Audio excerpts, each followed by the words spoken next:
se komunikologjia moderne pretendon se ajo me studimet pas viteve 40 këndej kanë arrit kulmin. Do të thonë, kjo është komunikologjia.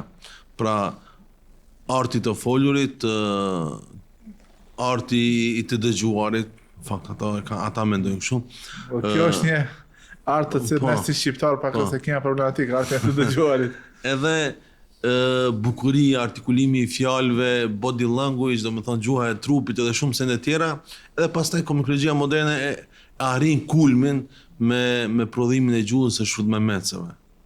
Edhe thotë kjo është komunikologjia, por në komunikologji ka diçka që nuk është vetëm të flasësh. Ka diçka tjetër kur flet.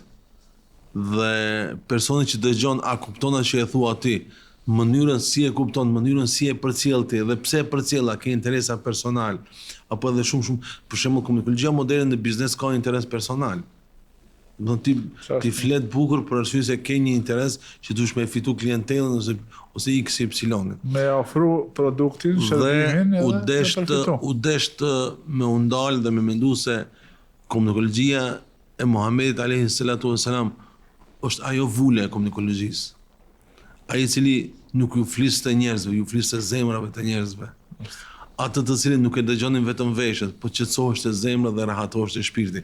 Pra kjo formë desh mu paraqit libër dhe pastaj erdhën në përfundim dhe dashja Allahu xhaleshanu që të punojmë dhe të arrijmë në këtë që mundum. Për arsye se ke parasysh aftësitë komunikuese të Muhamedit sa nuk ka libër. Nuk ka arabisht. Ka punime shkencore, ese të ndryshme, por një libër komplet që flet duke përfshirë komplet periudhën e sirës së tij nuk ka, s'ka as arabisht, as anglisht, as në gjuhë tjetër. Kjo është libri i parë. A do të jetë i fundit? Inshallah nuk është i fundit dhe dëshiroj që mos jetë i fundit. Ata që do vinë pas meja do shkruajnë më mirë, ekstrem shumë më mirë kanë me shkruajt dhe ekstrem shumë më mirë kanë me paraqit. Pra kjo është nga fukaralluku im i asaj që unë nga modestia jote është kjo që e thua, jo. Ai që e nis një punë, i pari e ka më vështirë. Ndërsa ata që janë pas atij e kanë një lloj yrneku, një lloj domethënë padyshim tash modeli që ata pastaj mundën vetëm ta zhvillojnë. E ki milion shtyllat kryesore në të cilat mund të zhvillohet komunikologjia në jetën e profetit Muhammed alayhis salam. Tani ata që do vinë patjetër se do bëjnë më mirë se kjo është fukarallëk. Atë që e kom paraqitur me të vërtetë është shumë fukarallëk. Pra se ka shumë të thuhet.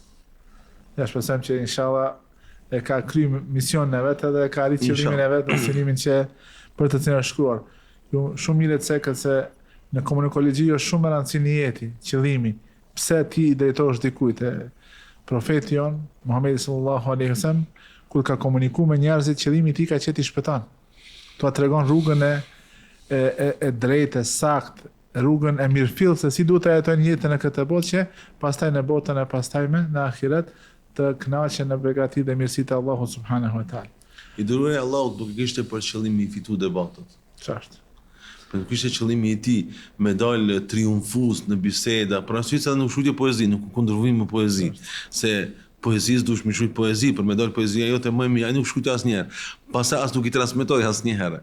Asnjëherë nuk e mësoi përmendj, as nuk i obligoi sahabët që ti mësojnë përmendj, që neve ti dim sot.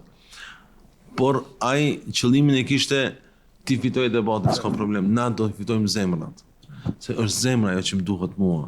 Dhe është pak e rëndësishme kush ka retorikë të fuqishme, është shumë e rëndësishme kush i ofron njerëzit me Allahun xhaleshanu. Pra, ky është edhe objektivi kryesor i të dërguarit Muhammed alayhis salam. Pra ti njoftojmë njerëzit me Zotin. Ti largoj njerëzit nga rruga e gabuar dhe ti njoftojmë me Zotin. Ti njoftojmë me Zotin.